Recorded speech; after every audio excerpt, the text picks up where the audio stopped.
হায় হায়, যার শরীরে টাচ লাগলে ভাগ্য খোলে। আল্লাহ রসুল জুমার নামাজ পড়াইতেন খেজুর গাছের উপরে পিঠ লাগায়া। ওই সময় মেম্বর ছিল না, কে জানি কোত্থেকে মেম্বরের প্রযুক্তি শিখা আসছে। আইসা বলছে, ইয়া রাসূলুল্লাহ, মেম্বর বানায়া দেই। আর কতদিন দাঁড়ায় দাঁড়ায় খুতবা দিবেন? মেম্বরে উঠবেন, বসবেন, খুতবা দিবেন। তো খুদ মেম্বর যখন বানায়া দিছে, আল্লাহ রসুলেরও পছন্দ হয়েছে, দাঁড়ায় দাঁড়ায় আর কতদিন খুতবা দিব? মেম্বরে পা রাখতে দেরি, শুকনা খেজুর গাছ বাচ্চার মতো কানতে দেরি করে নাই।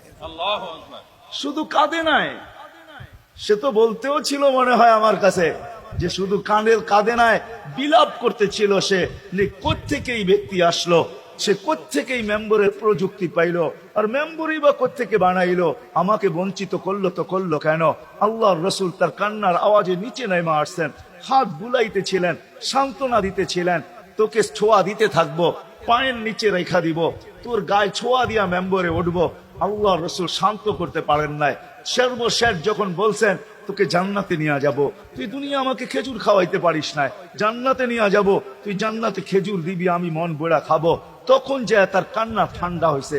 মেরে দোস্ত, যার ছোঁয়া লাগলে ভাগ্য খোলে, আবু তালেব তো বুকে ঘুমাইত, মুহাম্মদুর রাসূলুল্লাহ তো আবু তালেবের বুকে ঘুমাইতেন। শুধু ছোঁয়া না, যাকে কাছের থেকে দেখলে ভাগ্য খোলে। আল্লাহ রসুল ঘুমায় আছে, জাবের রাদিয়াল্লাহু তাআলা আনহু পাহারা দিতেছেন।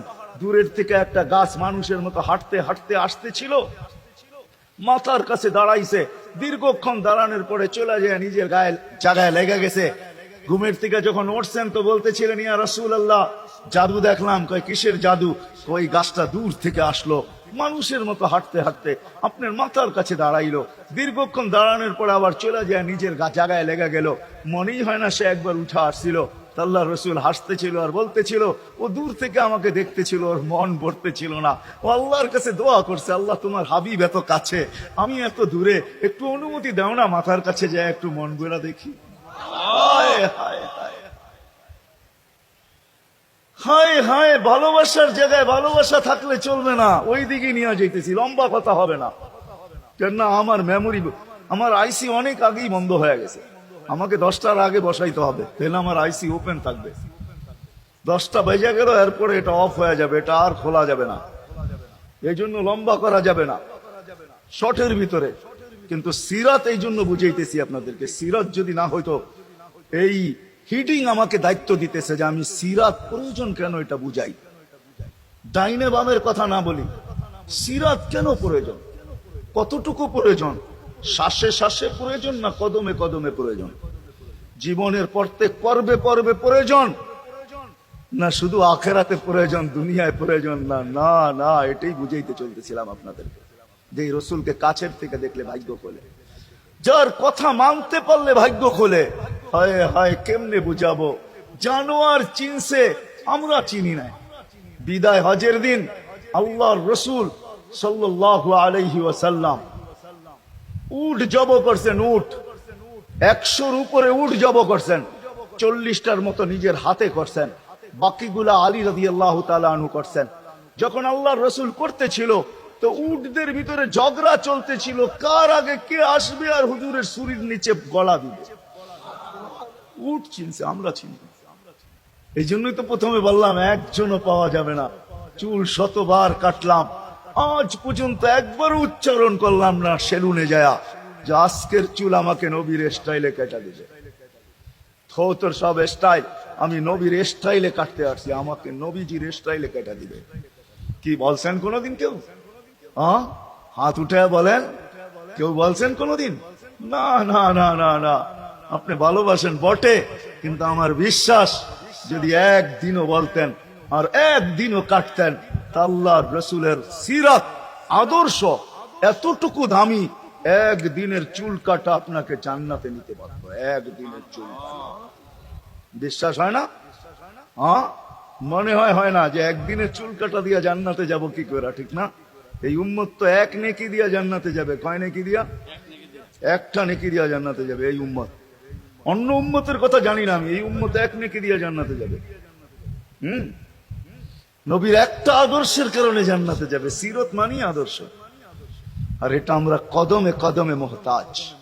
কেননা এই ছোট জীবনটা যদি গ্রহণযোগ্যতা পর্যন্ত পৌঁছাইতে হয় আল্লাহর কাছে, চাই নারী হই, চাই যুবক হই, চাই বৃদ্ধ হই, যেই মানুষই হই না কেন, যেখানেরই হই না কেন, যেই বাসারই হই না কেন, যেই বর্ণেরই হই না কেন, যেই পেশারই হই না কেন, যেই সোসাইটিরই হই না কেন, এই জীবনটাকে যে গ্রহণযোগ্যতা পর্যন্ত পৌঁছাইতে হয় কার কাছে? দুনিয়া আলাদের কাছে না, মালিকের কাছে, যিনি এক ফোঁটা পানির থেকে অস্তিত্ব দিয়েছেন, যার কাছে আবার আমাদেরকে ফিরা যেতে হবে।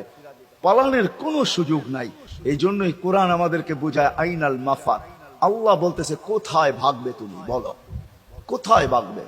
কবির কথাই সত্য, যদিও নাকি পালাও তুমি আকাশেতে লাগিয়ে সিঁড়ি, সিঁড়ি লাগাও যদি আকাশে চলে যাও, তো আল্লাহ বলে তোমার ভাগার কোনো সুযোগ নাই।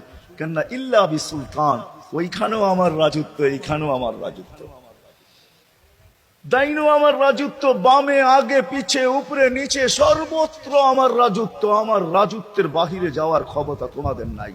দ্বিতীয় কথা এটো, আইনা আনা মাআকুম আইনা মা কুনতুম, যেখানে যাবে ওইখানে আমি সঙ্গে থাকবো, আমাকে দূর করতে পারবে না।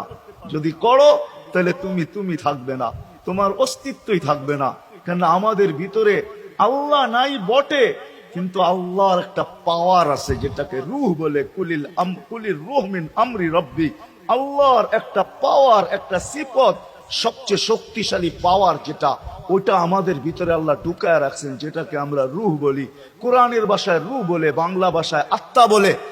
যেটাকে আমরা আত্মা বলি ওটা আল্লাহর হুকুম ছাড়া কিছু না। আল্লাহ বলে ওটা মনে করে নাও আমি তোমার ভিতরে আছি, কেন এটা আমারই জিনিস। কুলির রূহ মিন আমরি রব্বি, আমাকে পৃথক করলে আর তুমি থাকবে না। তখন তোমার চক্ষু থাকবে আইন লা তানজুর, তোমার চক্ষু থাকবে দেখবে না।